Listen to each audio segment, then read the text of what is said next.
Y previo a que empecemos con el estudio, le quiero pedir a Toño si nos guía en una oración para que este estudio sea de bendición para todos. Señor, te damos gracias que nos permites estar reunidos este día, una vez más aquí en la casa de Carlos Treviño Karina, para estudiar tu palabra, que te pedimos que nos permitas entenderla de la mejor manera posible y también poderla llevar a otras personas, particularmente a aquellas con las que tenemos contacto directo. Te pedimos que nos bendigas en este día y te agradecemos el favor que has hecho con Valentina y que no la sueltes de tu mano. Amén. Amén. Bueno, recordarán que la semana pasada, en la predicación que dio Carlos, hablamos de los juicios que sufrió Jesús.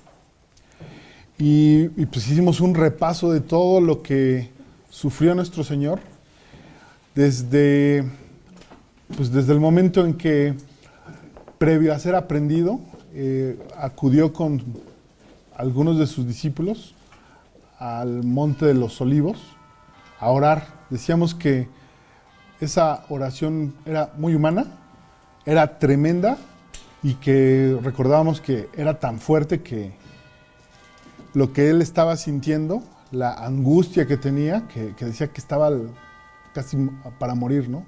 La Biblia describe que estaba sudando gotas de sangre. Y bueno, hicimos el recorrido, ¿no? Después a dónde fue llevado, que fue llevado con Anás, posteriormente en otro concilio con Caifás, que además sufrió en ese lapso insultos, muchas vejaciones, ¿no? Diríamos los abogados, yo aquí hay uno y por allá hay otro, violaciones a derechos humanos. O sea, lo que hoy diríamos es una violación de derechos humanos, pues todos los vicios de un procedimiento en lo que sufrió nuestro Señor, ¿no? Lo que sufrió Jesús. Después fue también llevado con el procurador romano, el que tenía el poder legal de ejecutarlo, ¿no? Y ahí también recibió humillaciones, insultos. Veíamos que también fue llevado con otro rey, con el rey Herodes, que ahí también recibió humillación, que fue devuelto con Pilato, y que Pilato pues todavía con el intento de que se pudiera liberar a Jesús, pues se le ocurrió azotarlo, ¿no? Y decíamos que le dieron 39 azotes, que es como lo máximo que puede recibir un ser humano, porque si recibiera más, pues ahí mismo se muere, ¿no? Porque nos describía Carlos con mucho cuidado que esos látigos pues, no son nada más de cuerdas, ¿no? Sino que llevaban algunas cosas, puntas para desgarrar la piel, ¿no? Entonces, 39 de esos azotes eran terribles, ¿no? Entonces hicimos ese recuento de todas las cosas que sucedieron a Jesús, todas las humillaciones, todos los golpes que recibió, y que pues todavía, además de eso, fue sometido a otro juicio con el pueblo, ¿no?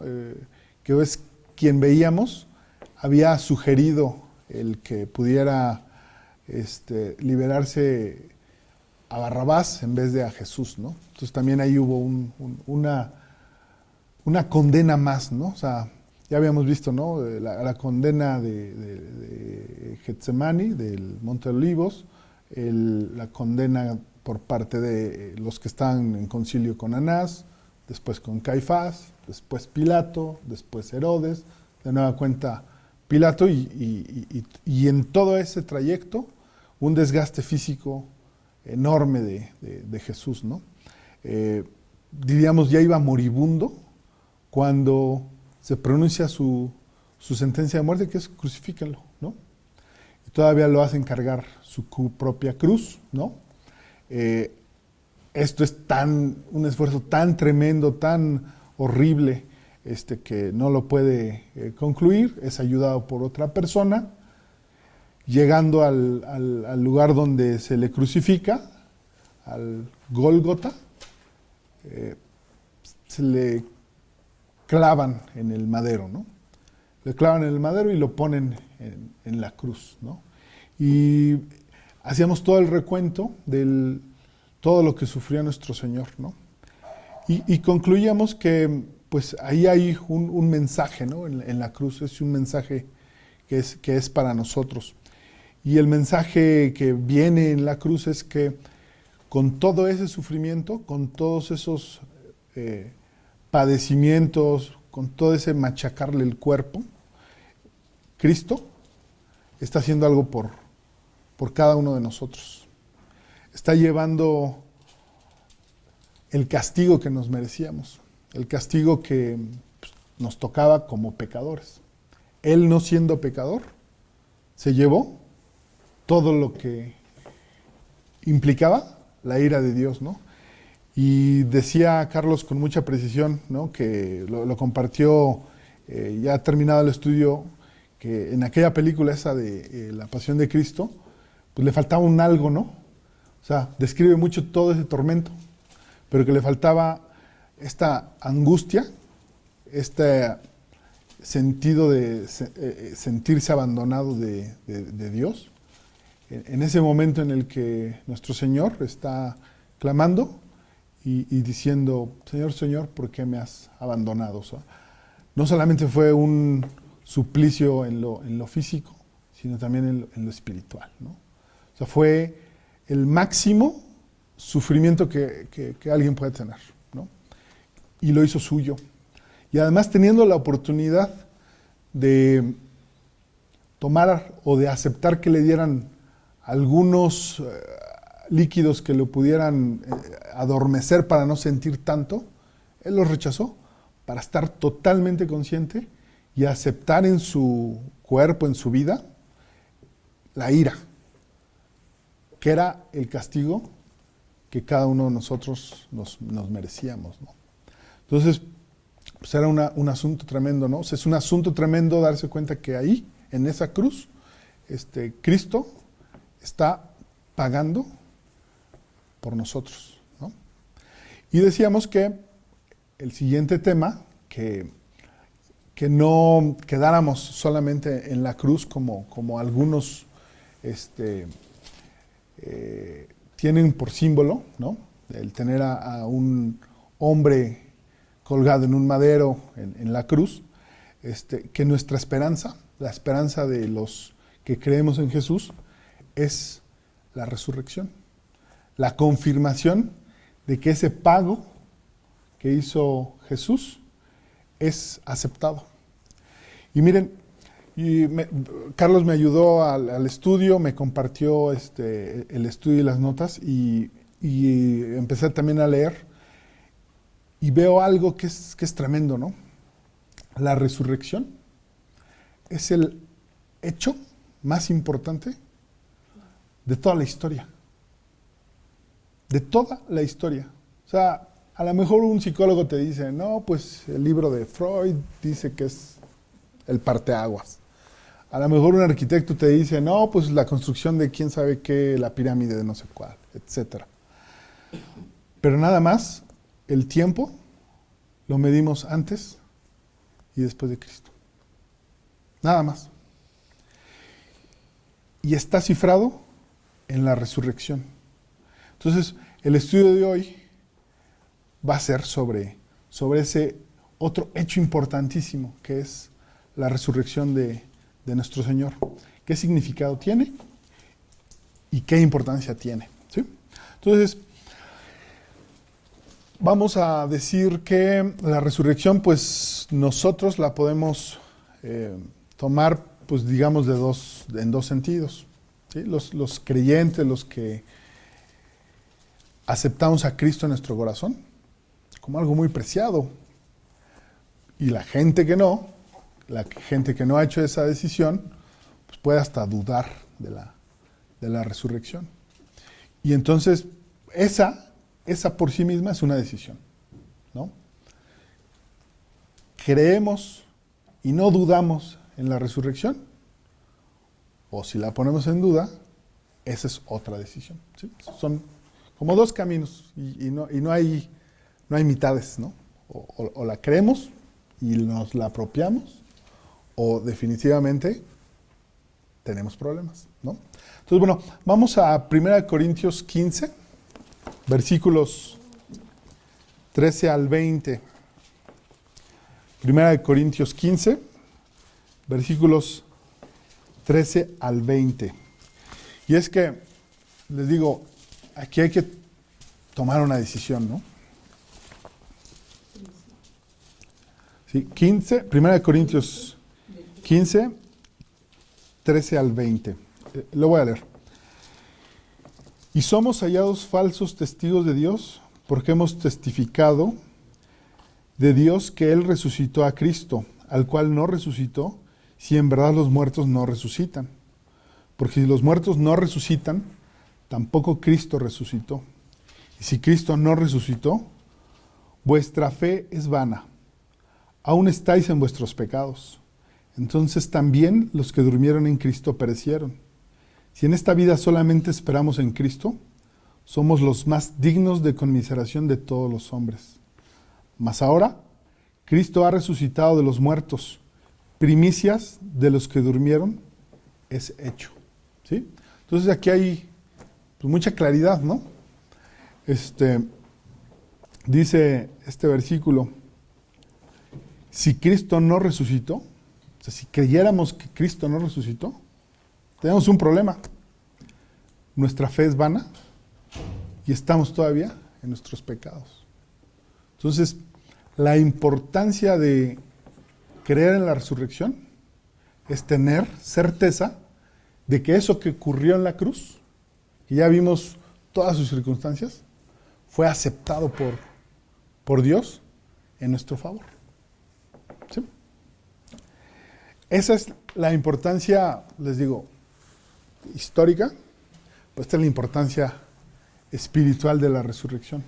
¿Sí? Sabemos, tenemos la certeza, la seguridad, no tenemos ninguna duda de que Dios ha aceptado ese canje, ha aceptado que nosotros ya no tengamos que pagar por nuestro pecado, porque Cristo murió, pero también venció a la muerte, ¿no?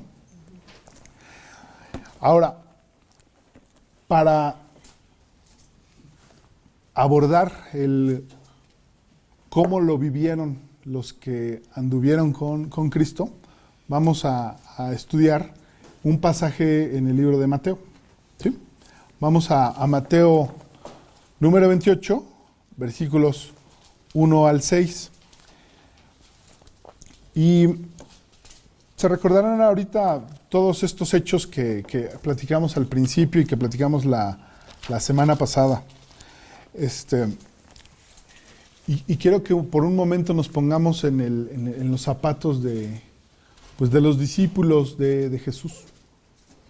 ¿Sí? Imagínense ustedes que vivieron con el Maestro, vivieron con Cristo, que lo acompañaron a los lugares donde predicaba, que andaban con Él. Y de pronto, Cristo es detenido, Cristo es llevado a juicio. La Biblia nos dice cómo reaccionaron sus discípulos, cuáles fueron las reacciones de ellos. Pedro, así en toda su humanidad, decía, no, yo voy a estar contigo. ¿Pero qué pasó? Lo traicionó, Lo negó, ¿no? Cuando se vio presionado, señalado, Pedro, pues lo negó, y no solo una vez, 3 veces, ¿sí? Y se cumple lo que el propio Jesús ya había anunciado. Otros discípulos, pues pintaron retirada, ¿no? Entonces, imaginémonos ese contexto. O sea, todo eso que les acabo de resumir y que Carlos abundantemente platicó la semana pasada, debió de haber sido un gran estrago para los discípulos. O sea, vamos a ponerlo así, no había situación más dramática. O sea, Jesús, el que había curado enfermos, el que había multiplicado panes, el que había hecho muchos milagros, y ellos tenían la certeza de que era el Mesías, estaba siendo detenido, procesado, torturado, y ellos estaban ahí viéndolo, ¿no? Y el pueblo de Jerusalén estaba enterado de todas estas cosas, fueron públicas, ¿no? Entonces, el sentimiento que debieron de haber tenido los discípulos era de desolación, ¿no? De miedo. O sea, ahora uno ve las noticias y escucha que a fulano de tal lo detuvieron. Y la familia, igual, desaparecida, ¿no? Todos andan preguntando, ¿y dónde está la esposa de este señor que acaban de detener, ¿no? Bueno, de cierto personaje, ¿no? Pero todos los días hay estas noticias, todos los días. Y la reacción es la misma. Se sienten en riesgo, se sienten en peligro. ¿Por qué? Porque si al mayor le está pasando esto, pues mucho más les va a pasar a los menores, ¿no? Entonces, imagínense lo que estaban sintiendo pues, estos discípulos que además eran, ya lo hemos platicado muchas veces, muy, muy humanos, ¿no? O sea, algunos con la boca muy, muy floja, ¿no? Otros, pues, con ciertas debilidades, ¿no? Otros incrédulos, ¿no? Así de, pues yo no te creo nada, ¿no?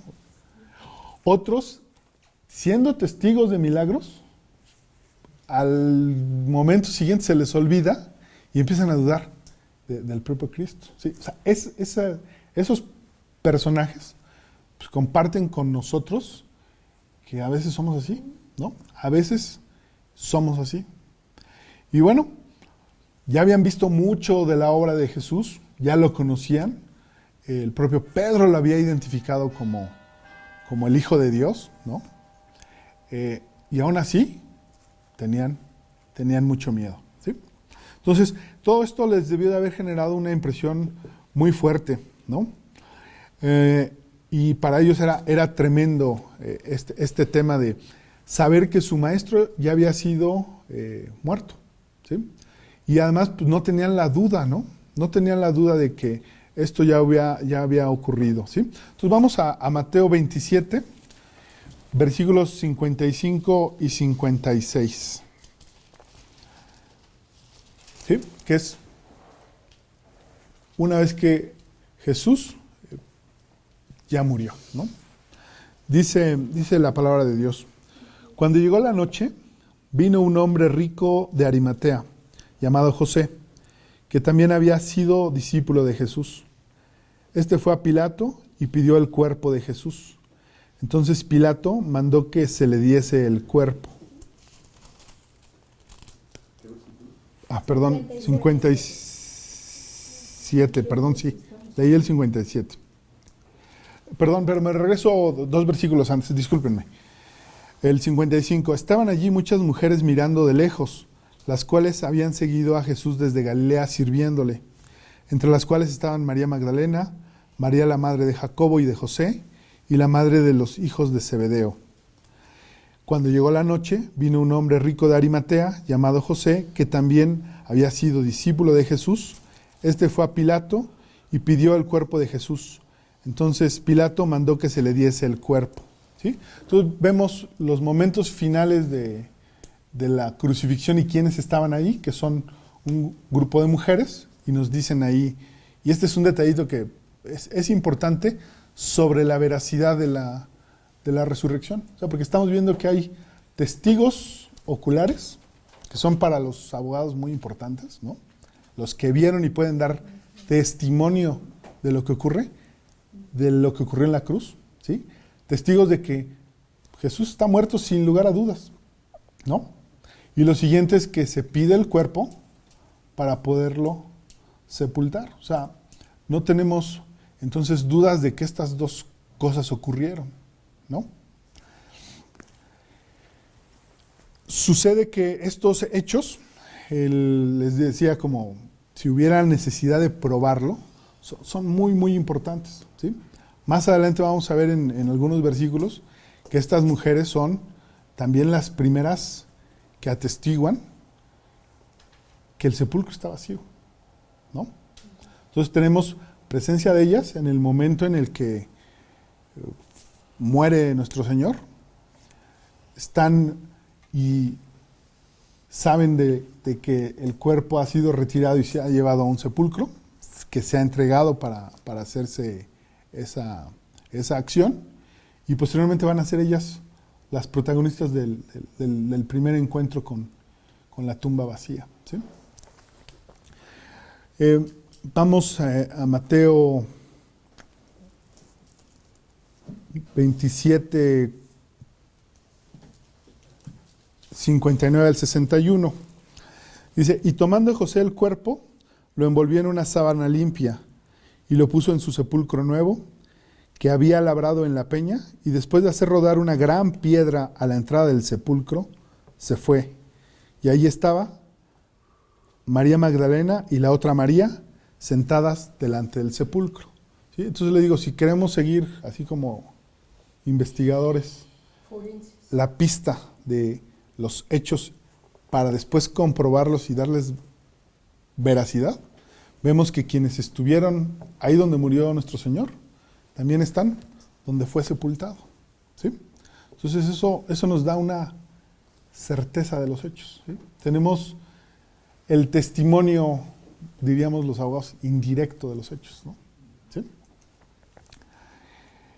Ahora, es probable que no solo estas mujeres, sino todos los discípulos de Jesús, como les decía, hayan estado muy impactados por pues, todo lo que ocurrió, ¿no?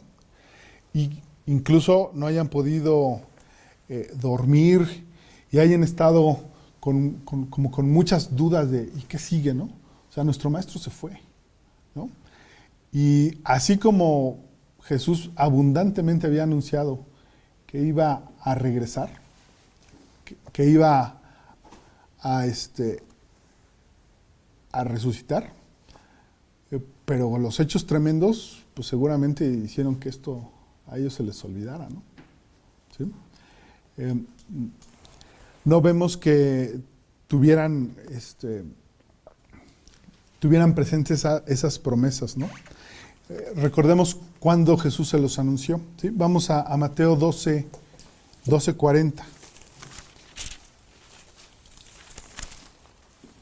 Que ahí Jesús se los está anunciando.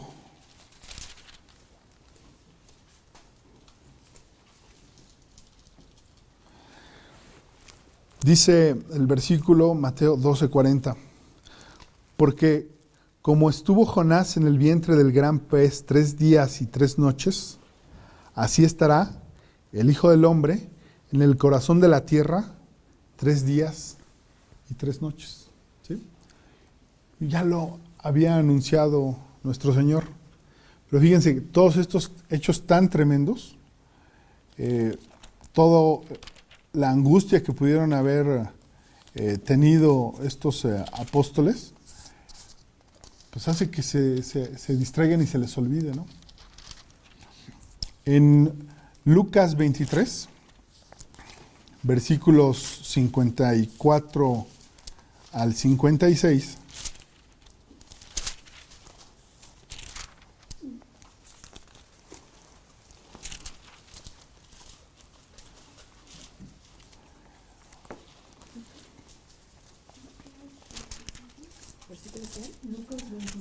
Lucas 23, versículos 54 al 56.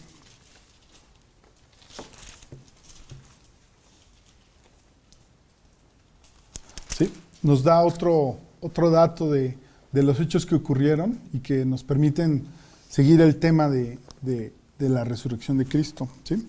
Dice, era día de la preparación y estaba para comenzar el día de reposo. ¿Sí? Esto es previo a la resurrección. Y las mujeres que habían venido con él desde Galilea siguieron también y vieron el sepulcro y cómo fue puesto su cuerpo. ¿Sí? Es decir, vieron el interior del sepulcro y cómo fue puesto. Y vueltas, prepararon especias aromáticas y ungüentos y descansaron el día de reposo. O sea, el día siguiente a que murió Jesucristo, conforme al mandamiento, ¿sí? Porque había que guardar el llamado sábado, ¿no? Que era el día siguiente al que murió nuestro Señor. Entonces, lo que estamos viendo es como Dios tiene un cuidado y una precisión en su palabra, porque nos permite dar como el seguimiento preciso de los hechos, ¿sí? Hay quienes de pronto llegan a acusar a la Biblia de que tiene contradicciones, pero yo más bien lo veo como un texto que se complementa y que aquí donde un apóstol, uno de los evangelistas omitió un dato, el otro nos lo da para comprender la historia, ¿no? Entonces, si se fijan, vamos siguiendo cada uno de esos hechos y cada uno de esos hechos va teniendo un lugar y una consistencia en esta historia, ¿sí? Y les digo, vamos a decir, para los que no están aquí, para los incrédulos sobre la resurrección, este seguimiento, cuando lo leen con cuidado, los convence, ¿sí? Porque no tiene error, no tiene dudas, no tiene contradicción, ¿sí? Ahora, como les digo, vamos a Mateo 28, que es donde, pues digamos, nos vamos a centrar para descubrir unas enseñanzas pequeñas pero muy precisas de lo que es la resurrección y el llegar a la tumba de Cristo, ¿no?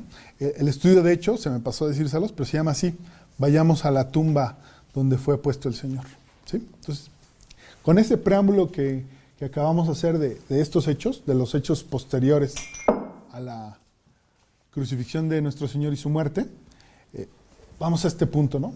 Mateo 28, versículos, bueno, vamos a empezar por del 1 al 3, ¿no? Entonces,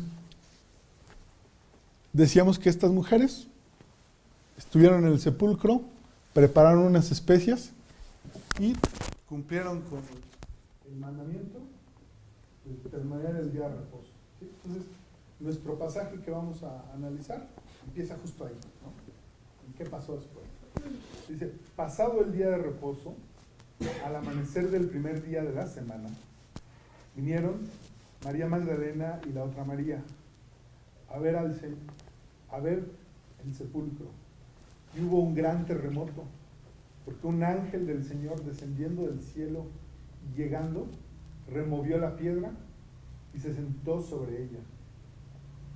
Su aspecto era como un relámpago y su vestido blanco como la nieve. ¡Wow! ¿No? ¿Se imaginan esa escena? Entonces, ¿se fijan? Son las mismas mujeres, María Magdalena y la otra María, las que estuvieron allí en donde muere Jesús, las que preparan especias, ¿sí? Las que ven cómo está el cuerpo dentro del sepulcro, y son las que se ocupan de ir el primer día de la semana, ¿sí? Cuando ya se puede hacer, cuando ya les es permitido con base en las tradiciones de aquel tiempo, las testigas.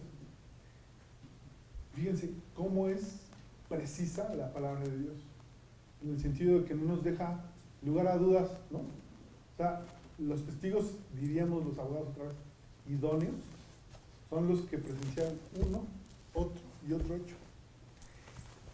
Y Dios inspira a los que escriben su palabra para que nos den los datos, nos los dejan ahí.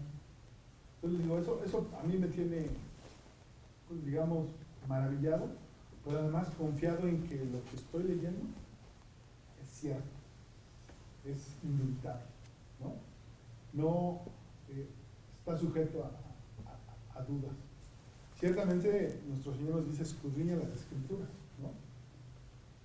Pero para entenderlas, para hacerlas nuestras, para nuestro convencimiento también, ¿no? Ahora, en Lucas 24 también se nos da muchos datos de este suceso, ¿sí?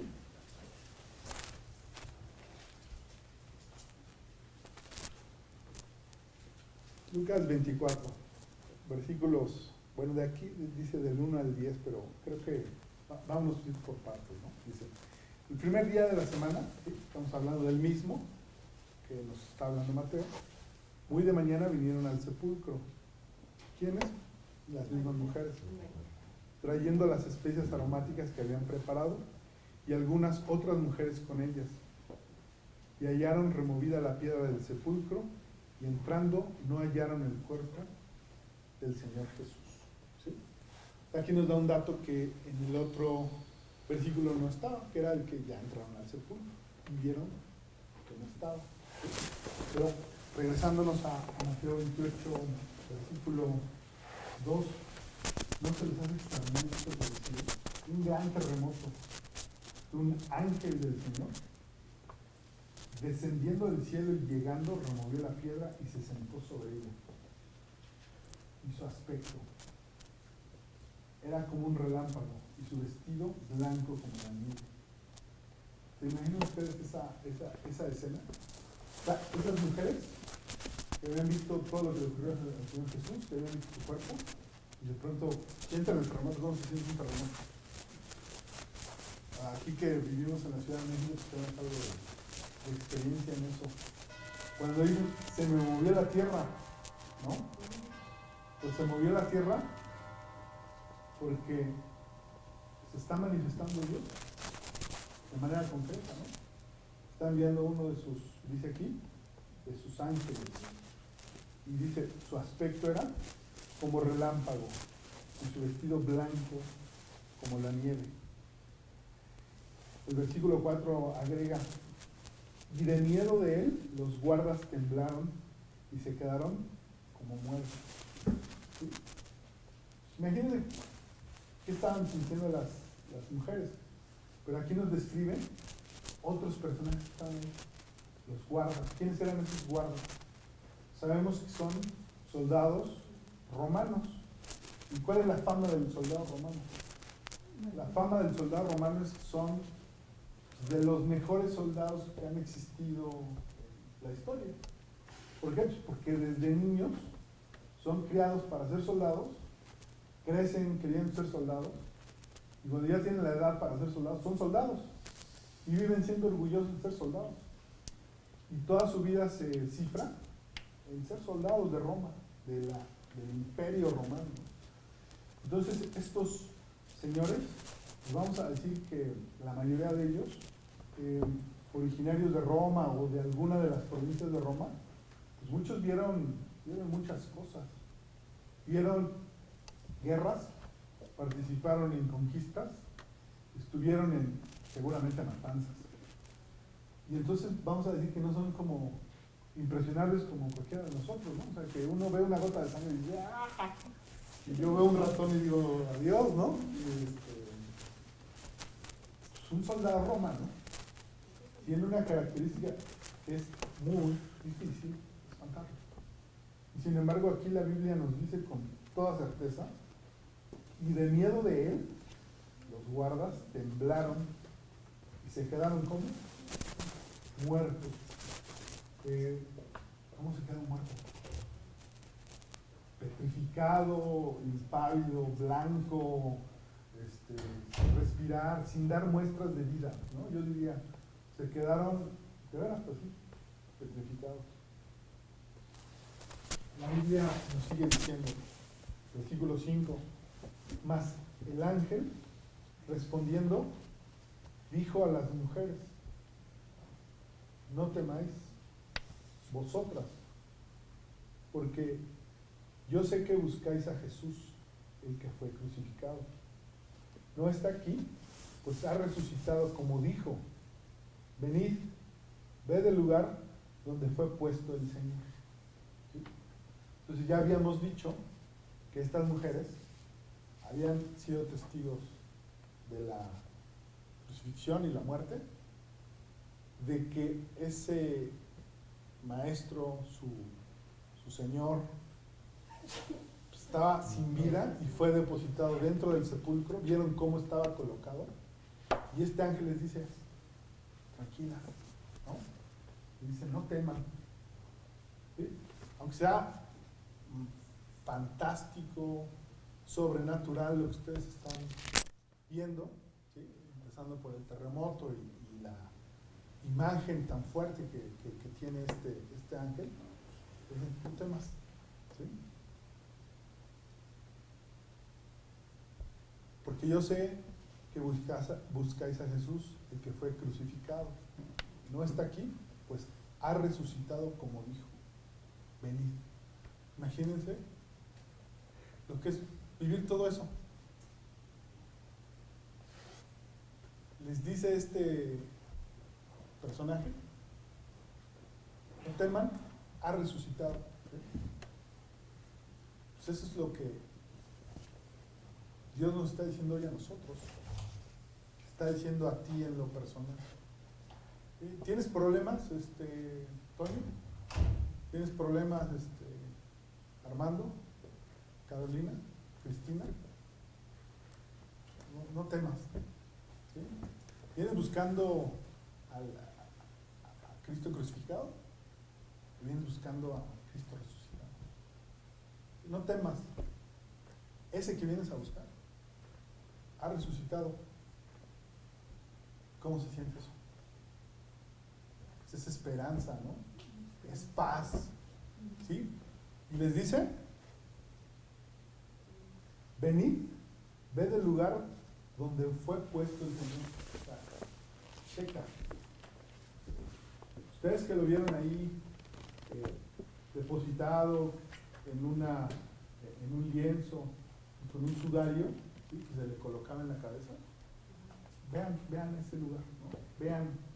Vean el lugar en donde fue depositado nuestro Señor. ¿Ustedes qué sentirían? ¿O qué vemos ahí? ¿Qué es lo que vieron estas mujeres?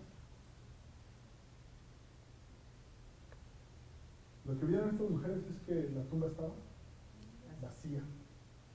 Y estaban ahí colocados los lienzos y el sudario. Es decir, no pasó que alguien se llevó el cuerpo, porque qué sentido tendría llevarse el cuerpo y dejar pues, las mortajas, ¿no? ¿Estamos de acuerdo? O sea, si fuera el plan de alguien muy malvado para hacer creer y hacer pasar esto por falso, no tendría sentido, ¿no? ¿Sí? Pero lo que ellas vieron fue la tumba vacía.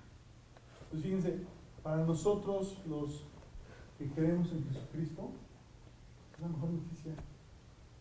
La tumba vacía. Quiere decir que nuestro Señor ha resucitado. Se los acaban de anunciar a estas mujeres.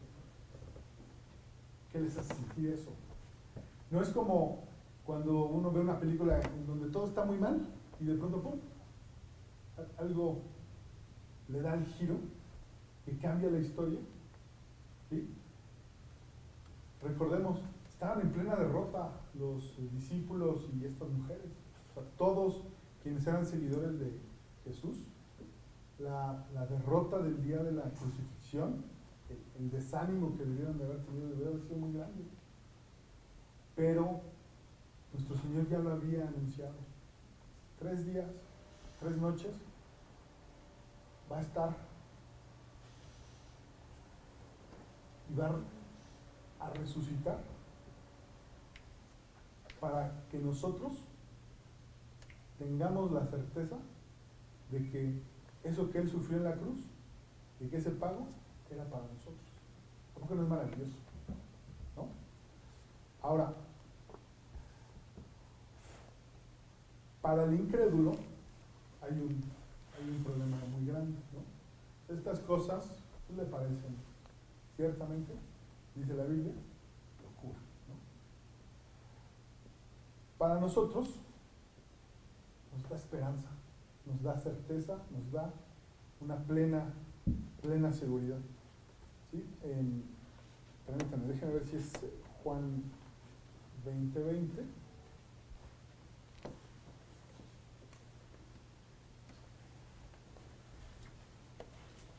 No, perdón, me perdí un poquito. Vayamos, como les decía, al sepulcro de nuestro Señor y veamos ahí qué enseñanzas tenemos, ¿sí? O sea, lo que estas mujeres vivieron, ¿no?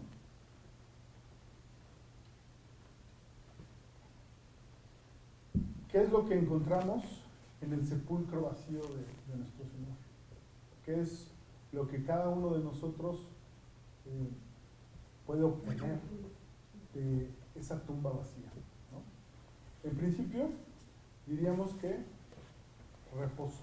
¿Sí? Lo primero que vamos a encontrar en la tumba vacía de Jesús, ¿sí? No es la ausencia de su cuerpo nada más, y que ahí encontramos algo bien valioso, que es reposo. ¿Cómo entendemos esto de reposo? Descanso. ¿Descanso por qué? Porque si tenemos la certeza de que Dios ha aceptado el pago de Jesús por nuestros pecados, ¿qué creen? La carga que teníamos nosotros, ya no la traemos. Y si ya no la traemos, caminamos ligeros, estamos descansados, ¿no? Entonces, este ángel que las invita a ver el sepulcro vacío, nos hace una invitación a ver esa tumba vacía, la tumba de nuestro Señor, que es nuestra certeza de que nosotros ya no pagamos, que no vamos a tener que pagar por el castigo que nos merecíamos, ¿no? Y es que, fíjense, si uno siente alivio cuando uno paga una deuda, ¿no? Que ahí llevo, no sé, 30 mensualidades de mi coche, ¿no? O de mi casa, de mi hipoteca, o de una deuda cualquiera. Y el día que pones el último pago, pero fíjense además, y ese pago es aceptado, es decir, ya te confirmaron que el otro recibió el depósito, el cheque y lo cobró, y te devuelven el documento cancelado de la deuda, tú ya te sientes aliviado porque dices, bueno, ya de esto ya descansé, ya lo que se me iba mes a mes para pagar esto, ya no más. Cuanto más alivio de que el acta de los decretos que había en nuestra contra está clavada en la cruz, ¿sí? Y ya no se va a hacer efectiva. Entonces, imagínate tú, ahí yo te lo pregunto en lo personal y para que cada uno de nosotros lo medite. Tu lista de pecados, ¿no? Esos que tenías antes de conocer a Cristo. Era chiquita, era grande. ¿Cómo era? Era una deuda de esas que se podía pagar en cómodas mensualidades. Era una deuda de esas de hipotecas de 15 años. ¿Cómo era en materia de pecado? Tu carga. Pues esa, con el sepulcro vacío de Jesús, ya no la tienes que cargar. ¿A poco no es maravilloso? Que la ausencia del cuerpo de Jesús y la certeza de que está vivo hace que tú ya no cargues. Hace que cada uno de nosotros pues ande un poquito más ligero, ¿no? ¿No es maravilloso saberlo? ¿No es maravilloso saber además que aun cuando ya soy creyente en Cristo y de pronto tengo una caída del peco, esos pecados también ya están perdonados? ¿Sí? Es una carga que ya no llevo, que se quedó en la cruz, que se quedó ahí y que fue aceptada. Y la manera que tiene Dios de decirnos a nosotros que fue aceptada y que ya nos cancelaron todo lo que debíamos, es con el sepulcro vacío y que Jesús vive. Porque no es fantástico. Yo estaba preparando este estudio y yo me sentía de veras otra vez como muy consentido por nuestro Señor, ¿no? O sea, ¿qué hice yo para eso? Absolutamente nada, ¿no? ¿Qué hizo cada uno de nosotros que ha aceptado a Cristo en su corazón para que esos pecados se borraran? Absolutamente nada. Lo hizo todo Él. Lo hizo todo Él por amor. ¿Sí? Juan 3:16. Porque por amor nos dio todo esto, ¿no? Porque de tal manera amó Dios al mundo que ha dado a su Hijo unigénito para que aquel que en Él crea no se pierda, mas tenga vida eterna. Wow, aparece vida eterna. No solo no vamos a cargar con lo que ya traíamos, ya está cancelado y ya no nos lo van a poder reclamar, sino que además tenemos un regalo, la vida eterna. Entonces, eso también es lo que hallamos en el sepulcro vacío. La certeza de que la promesa de vida eterna, en Juan 3:16, se cumple, se va a cumplir. ¿Cómo le llamamos a esa certeza de que vamos a vivir nuestra vida futura una vez que dejemos este mundo feo con Cristo, con Dios, en su reino? ¿Cómo le llamamos?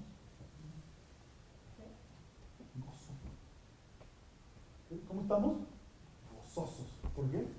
Porque Cristo vive, porque Cristo resucitó, porque Cristo pagó para que yo no tuviera que pagar, pero porque además me va a regalar la eternidad con Él. Entonces, cuando tengo certeza de eso, cuando no tengo ninguna duda de que eso está y es cierto,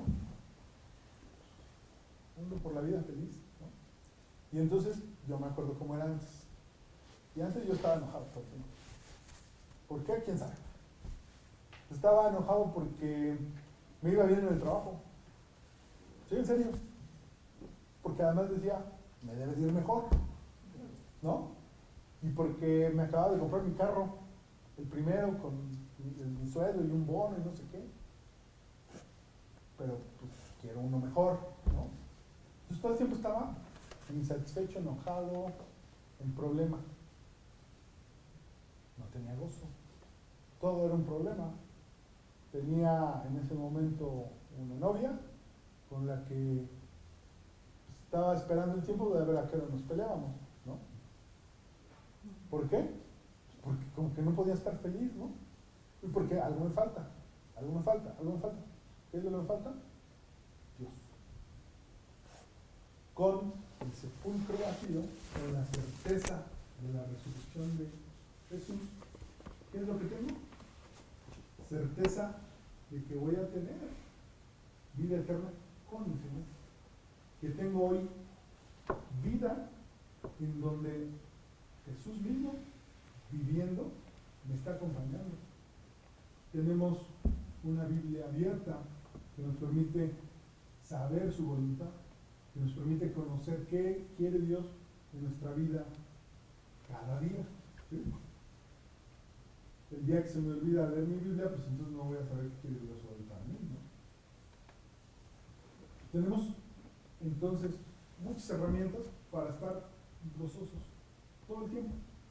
Y eso lo vemos en la tumba vacía, ¿no? En la tumba vacía de Jesús.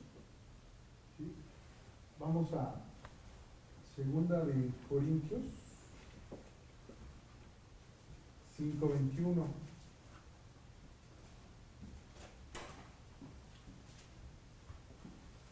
Dice, al que no conoció pecado, por nosotros lo hizo pecado para que nosotros fuésemos hechos justicia de Dios en él. Y es otra manera que tiene Dios de decirnos, estamos justificados. Ya lo que debíamos, ya no lo debemos. Recordemos cómo nos iba en la escuela. Fulanito de tal, Armando, tu trabajo final para pasar este año. No, pues no lo puedo presentar porque me enfermé. ¿Y qué es lo que saco para justificarme? La receta médica. Y el profesor, que es un poco barco, le dice, ok, justificado, me lo entregas mañana. ¿Cómo te sientes ahí? ¡Fiu! ¿No? Salvado. Bueno, no precisamente así, pero estamos justificados ante Dios. ¿Sí? ¿Por qué? Pues no hicimos nada. Lo hizo todo Cristo por nosotros. ¿Sí? Juan 20, 5 al 7.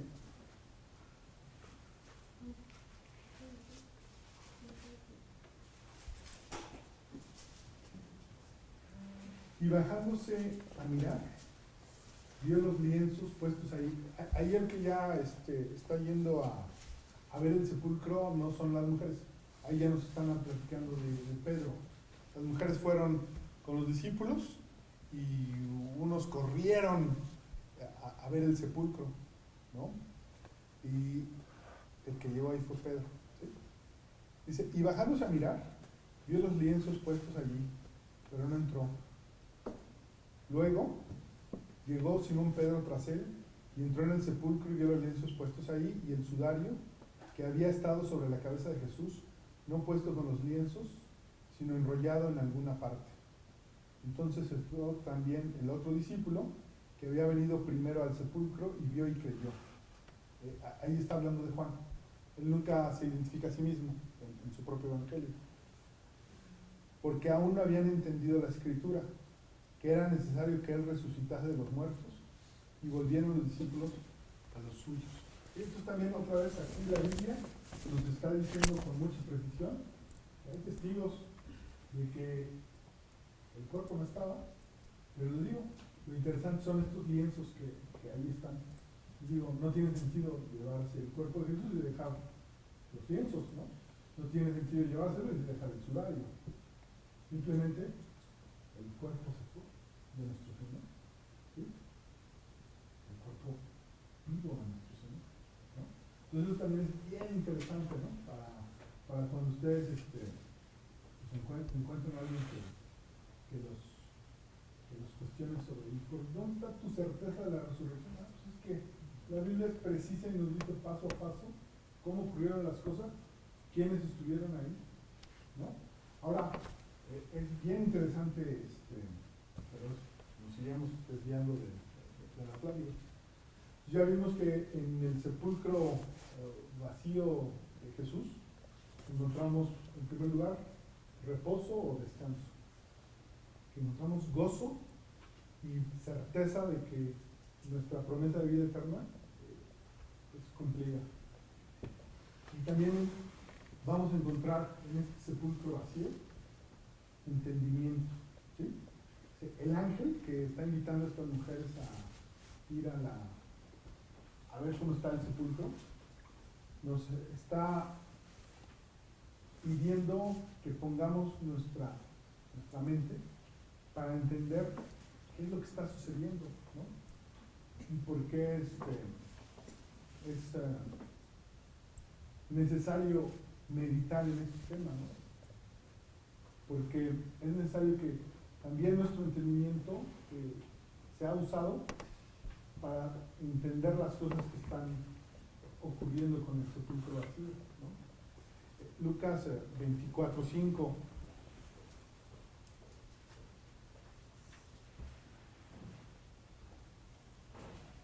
dice, y como tuvieron temor y bajaron el rostro a tierra, les dijeron, ¿por qué buscáis entre los muertos al que vive? ¿Sí? Que hay otra confirmación. Ustedes vienen tristes, apesadumbrados por todo lo que vieron y todo, pero vienen buscando al que vive. ¿Sí? Entonces, ¿qué es lo que nos está diciendo Dios en estos versículos a cada uno de nosotros en lo personal? Tenemos certeza de que Cristo vive hoy. ¿cómo lo podemos percibir y cómo lo podemos vivir? Hace un ratito Carlos nos contaba el milagro de Valentina, ¿no? Y cómo ha transformado su vida, la forma en que piensa y la forma en la que actúa.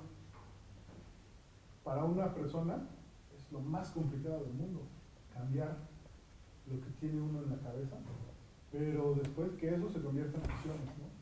Los psiquiatras, psicólogos, los filósofos y no sé cuántos se dedican a eso y de verdad se llevan muchas horas de muchas meditaciones concienzudas y la verdad es que no latinan.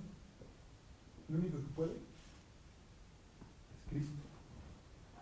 Entonces tenemos certeza de que Cristo está vivo y actuando, diríamos coreano, en que yo ya no soy como era antes.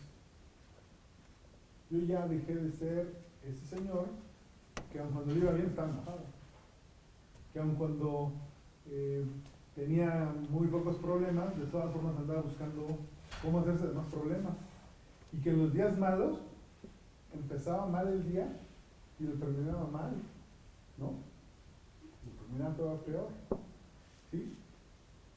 Y ese Señor está cambiando. Cristo está trabajando.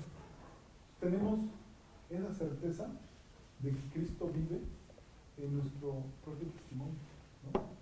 Entonces, también una persona allá afuera, un incrédulo, alguien que no tiene y no ha tomado la decisión de hacer de Cristo su Señor y Salvador, nos puede externar. ¿Cuál es tu certeza de que Cristo vive? De que eso que cuenta la Biblia, la resurrección, es cierta. Yo contestaría.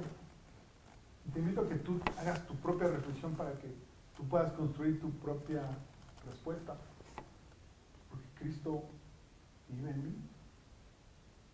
Porque el Señor que yo era ya se murió. Se murió con Cristo en la cruz.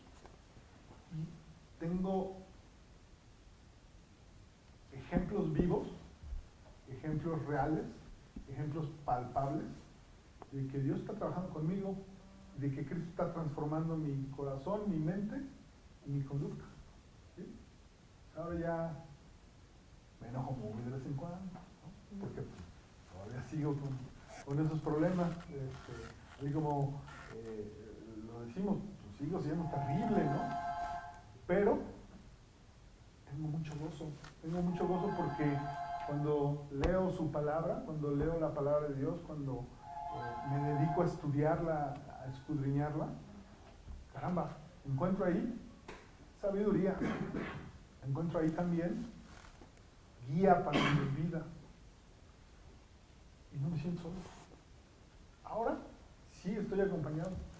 Antes quizás me rodeaban personas, pero me sentía solo. Hoy no. Hoy con Cristo estoy más que acompañado, estoy protegido. Y eso me hace sentir certeza de que las promesas de nuestro Señor son cumplidas, ¿no? Entonces, yo respondo eso, ¿no? Lucas 24:6 dice, no está aquí, sino que ha resucitado. Acordaos de que os habló cuando aún estaba en Galilea. Con la resurrección de Jesús se cumplió la demanda que Dios tenía contra mí, ¿sí? Que la tenía contra ti. ¿Sí? Eso que se iba a reclamar, pues ya no se va a reclamar. El cielo, por tanto, es una realidad en tu vida. ¿Sí? Tu promesa, la vida eterna, nuestra salvación y el ya no estar sometidos a condenación, es real, es actual, diríamos los abogados, es un hecho cierto. Perdón, ¿Sí?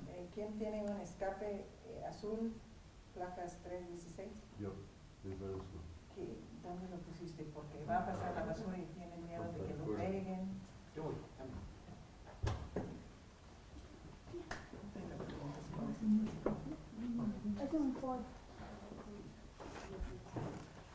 Entonces, la vida futura, nuestra salvación, nuestra vida eterna, es real. Es una promesa que te invito a que te la apropies con fuerza. Porque, digo, les platico, a mí me pasa que hice la oración, acepté a Cristo, por estas cosas son cosas que las tenemos que ir entendiendo y apropiándonos. Porque, de veras, nuestra vida cambia cuando no tenemos duda. Cuando ya tenemos eso, no es que andemos así como atentando nuestra suerte a ver si hoy nos vamos, ¿no?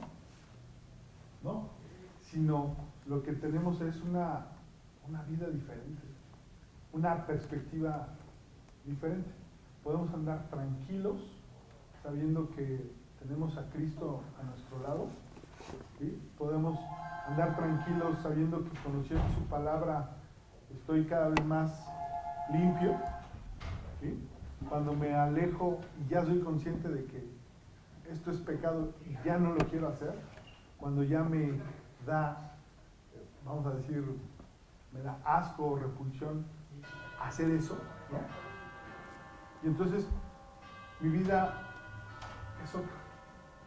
Pero lo puedo hacer si me apropio de esa promesa, de esa resurrección que voy a tener, ¿no?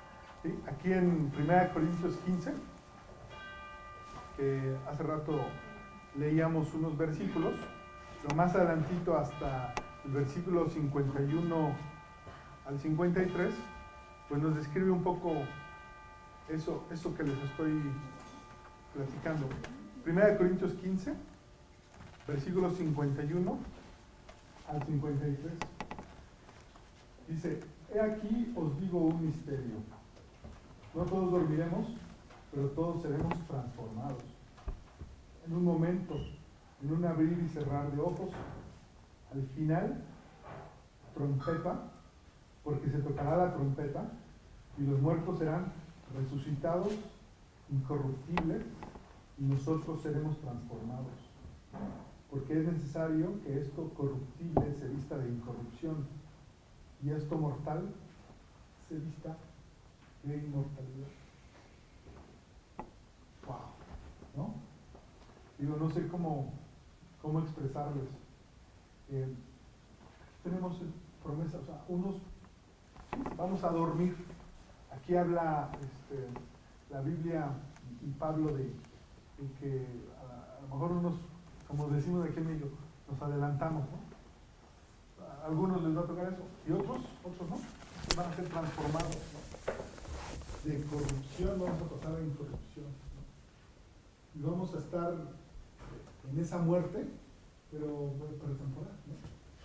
Porque tenemos esta promesa cierta de vida eterna.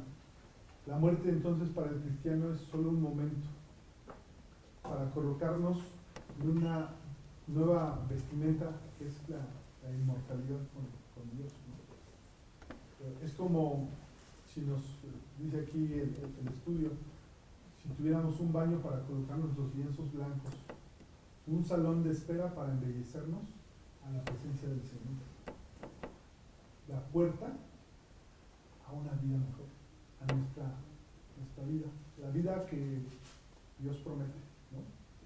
Y aquí estamos viviendo parte de esa vida, ¿no? Porque, como les decía, ya tenemos gozo, ¿no? Tenemos gozo ahora en nuestras peripecias, ¿no? Y los problemas no se acaban, ¿no? Nuestros problemas, que pueden ser económicos, que pueden ser sentimentales, que pueden ser de la relación que yo tengo con alguna persona que quiero mucho, esos siguen presentes. Solo que, teniendo a Cristo, ya sé cómo enfrentarlos. Teniendo a Cristo, algunas de esas dificultades las puedo tomar como pruebas, y lo son. Algunas serán momentos de disciplina que el Señor nos da para reencauzarnos y decirnos, no era por ahí, es por acá, ¿no? Y como les platicaba hace un rato, ¿no? A veces nuestro Señor, Dios, nos trata como el viñedo, ¿no? Nos levanta del suelo, porque un viñedo que está en contacto con el suelo, llueve, se enloda, y hay que levantarlo, y hay que limpiarlo. Porque si no se le limpia, se empieza a pudrir, ¿no? Y a veces hay que podarlo, y hay que agarrar tijera, cortarlo, ¿no? Y eso casi siempre duele, ¿no? Y eso hace Dios con nosotros, con los que aceptamos agarrarnos de Cristo, ¿sí? Hacerlo nuestro Señor y Salvador. Entonces ahí tenemos estos tres regalos en la tumba vacía de nuestro Señor, ¿sí? Reposo, llamamos ligeros, gozo y entendimiento, ¿sí? Y esa parte de entendimiento es también bien importante, porque cuando lo comprendes en toda su magnitud, es más fácil explicarle a los demás por qué eres diferente, por qué eres, dirían ellos, un poco más cool que los demás, ¿no? ¿Por qué te distingues dentro de los demás? ¿Por qué esa persona hace algo raro, ¿no? Dicen por ahí.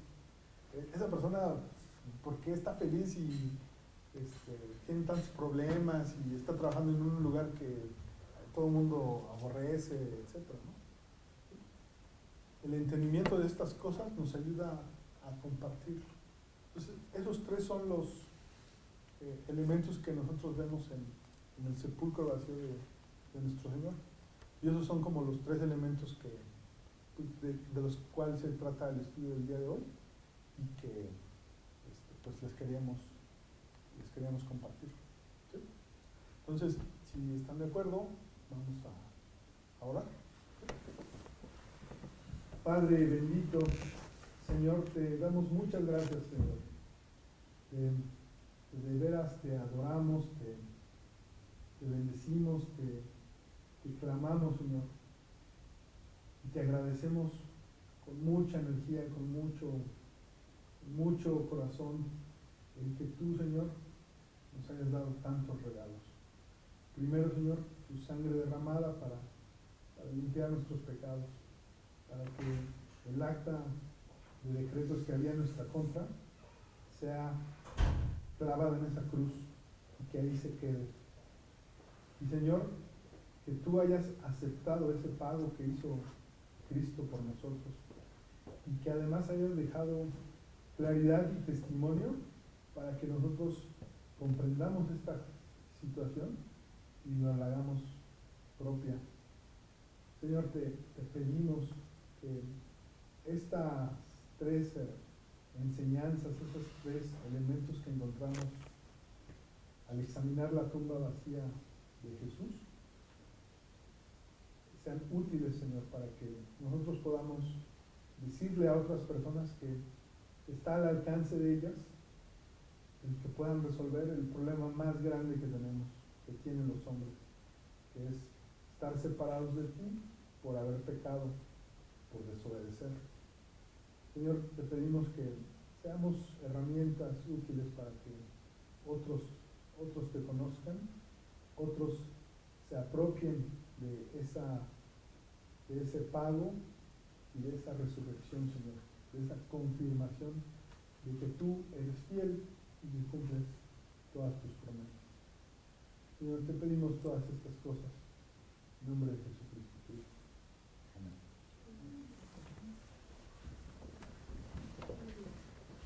Felicidades. A ustedes, salud. Una